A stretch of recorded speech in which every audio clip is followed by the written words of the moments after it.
Tokyo, septembre 1923. Une ville dévastée par un séisme, des centaines de milliers de morts, le chaos dans les rues et dans l'ombre, une chasse aux opposants politiques et aux opposantes. Car parmi tous ces opposants, il y a une femme. Elle est auteure, féministe et anarchiste. Elle, c'est Ito Noé. Quelques jours après le tremblement de terre, on va retrouver le corps de Ito Noé au fond d'un puits. La Fabrique Audio présente La Petite Histoire. www.lafabriqueaudio.com. Salut tout le monde et bienvenue dans ce nouvel épisode de La Petite Histoire. Je suis Florent Mounier et c'est moi qui vais vous narrer cette histoire que j'ai écrite et qui a été mixée par Sébastien Girard. Alors avant de commencer, n'oubliez pas de nous rejoindre sur Patreon pour soutenir notre podcast. C'est très important pour qu'on puisse continuer à vous écrire des épisodes et puis à vous en faire des petites histoires comme vous les connaissez. Pour moins de 5 € par mois, vous pouvez vous abonner à Patreon et faire partie ainsi de la grande famille de La Petite Histoire. On vous remercie également pour vos nombreux commentaires sur nos derniers épisodes, ça nous fait toujours plaisir. On est content de voir à quel point le contenu vous plaît. Vous pouvez le faire sur Insta, sur Spotify, sur Facebook, sur YouTube et j'en passe. Et merci notamment à Am Forever qui a commenté l'un de nos épisodes et qui nous a proposé ce personnage de Ito Noé dont nous allons parler aujourd'hui. Ah ouais, quelle histoire ça aussi. Nous sommes au Japon, au début du XXe siècle. Une société encore très patriarcale, corsetée par la tradition, mais en train de s'ouvrir petit à petit tout de même à une certaine forme de modernité. Et c'est donc dans ce monde en transition que naît, en 1895, une petite fille qui va, par ses choix, défier absolument toutes les conventions. Elle, c'est Ito Noé. Ito grandit dans l'île de Kyushu. Sa famille est issue d'une petite aristocratie provinciale. À cette époque, l'avenir d'une fille est écrit par avance. Des études limitées, un mariage arrangé et une vie domestique. Point final. Mais dès son adolescence, Ito Noé se rebelle. Elle lit beaucoup, elle rêve également. Elle rêve d'un ailleurs où une femme pourrait être autre chose qu'une épouse docile. Alors très tôt, elle se met à refuser. Elle se met à dire non. Et donc, elle dit non à ce qu'on lui impose. On lui destine un mari, elle s'enfuit. On l'imagine sage et soumise, alors elle décide d'étudier à Tokyo. Ito Noé est une personne audacieuse, presque scandaleuse, pour son entourage en tout cas.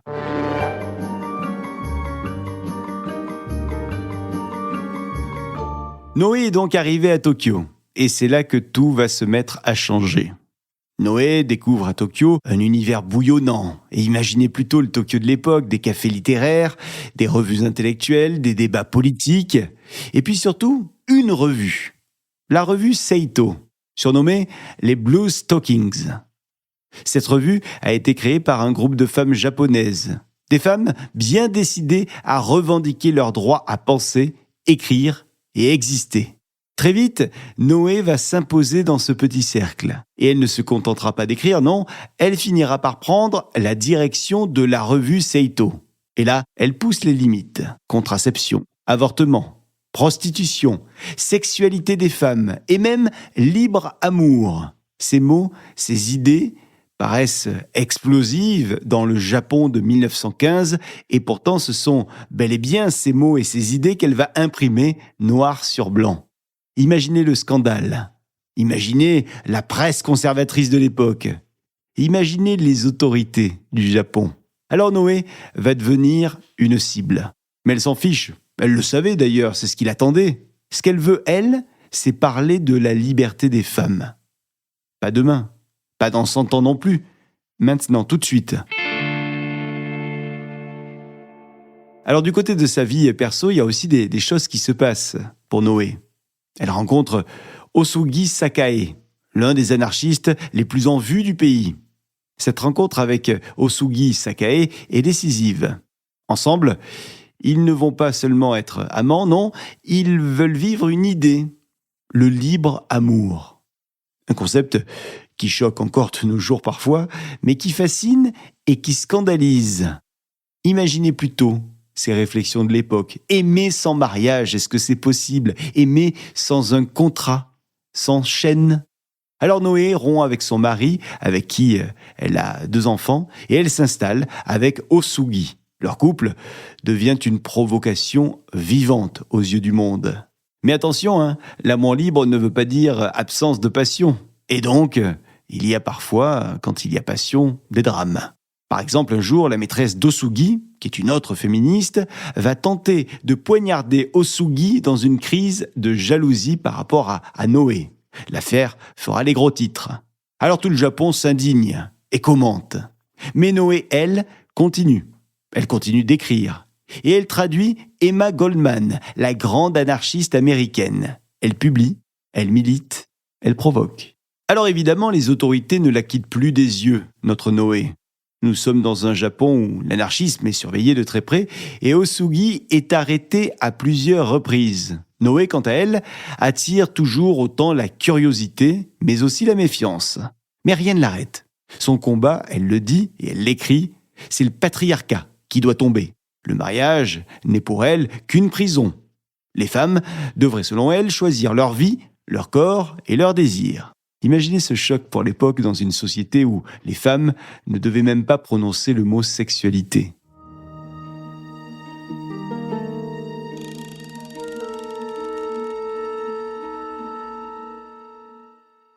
« 1er septembre 1923, c'est le grand séisme du Japon.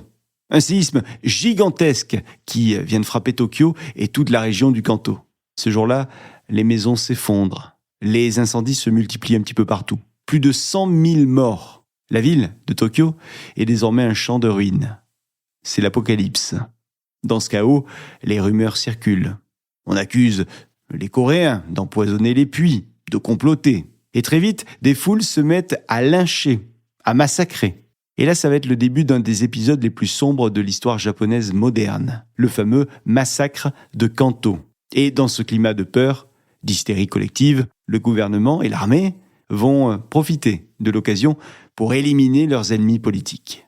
16 septembre 1923, Noéhito, Osugi Sakae et le neveu d'Osugi, un enfant de 6 ans, sont arrêtés. Ils sont arrêtés par une unité militaire. À la tête de cette unité, un lieutenant, le lieutenant Masahiko Amakasu. Alors tous 3, Noé, Osugi et le neveu d'Osugi, sont arrêtés, mais ils ne seront jamais jugés. Et ce qui se passe ensuite est glaçant. On va les frapper, puis on va les étrangler. Leurs corps vont être jetés, à tous 3, au fond d'un puits abandonné. Rendez-vous compte, même l'enfant n'est pas épargné. C'est donc un triple meurtre qui vient de se produire ici au Japon. Un assassinat politique, maquillé en mesure de sécurité, on va dire. Et la nouvelle se répand. L'opinion publique est évidemment choquée. Comment est-ce qu'on peut tuer une femme, un intellectuel et un enfant, tout ça sans procès, sans motif valable? Amakasu va être jugé par une cour martiale. Il sera condamné à 10 ans de prison, mais il n'en fera que 3 petites années. Et à sa sortie, Amakasu va retrouver une carrière, comme si de rien n'était. Alors pendant longtemps, cette affaire va être minimisée. Mais pour beaucoup, Ito Noé aura eu le temps de devenir un symbole. Le symbole d'une femme, une femme trop libre, trop en avance sur son temps, une femme qu'on a voulu réduire au silence. Alors que reste-t-il aujourd'hui d'Ito Noé ? Eh bien ses écrits, toujours. Ses traductions également d'Emma Goldman. Et puis ses articles dans Seito. Ces textes dans lesquels elle dénonçait le mariage, la soumission et le patriarcat. Et puis surtout, c'est le courage de Noé dont nous pouvons nous souvenir. Un courage qui lui a permis de vivre selon ses idées, malgré le poids d'une société qui refusait de les entendre, ces idées. Et son assassinat nous rappelle une chose, c'est que dans les moments de chaos, ce sont souvent les voix les plus libres qui sont les premières qu'on veut faire taire. Voilà les amis pour cette petite histoire. Et vous, qu'est-ce que vous retenez le plus de la vie de Noéhito qu'on vient de vous décrire ? Est-ce que vous connaissiez ce personnage de Noé ? Dites-le nous en commentaire, on vous attend sur Insta, sur Facebook, Spotify, YouTube, Apple Podcasts, Castbox, etc., etc. Et si vous avez envie d'une petite histoire dans ce genre-là, sur un autre personnage, faites-le nous savoir, on est curieux de découvrir vos envies et pourquoi pas d'en faire des épisodes. En tout cas, si celui-ci vous a plu, n'hésitez pas à le liker, le partager et le commenter. La Fabrique Audio présente La Petite Histoire. Vous souhaitez devenir sponsor de ce podcast ? Contact @lafabriquaudio.com. Avant de se quitter, je vous rappelle que La Petite Histoire est un podcast de La Fabrique Audio. La Fabrique Audio réalise des podcasts de marque et d'entreprise. Donc, si vous cherchez pour vous, pour votre entreprise, pour votre marque, un studio pour faire des podcasts, n'hésitez plus. Envoyez-nous un mail, contact@lafabriqueaudio.com, la fabrique avec un K.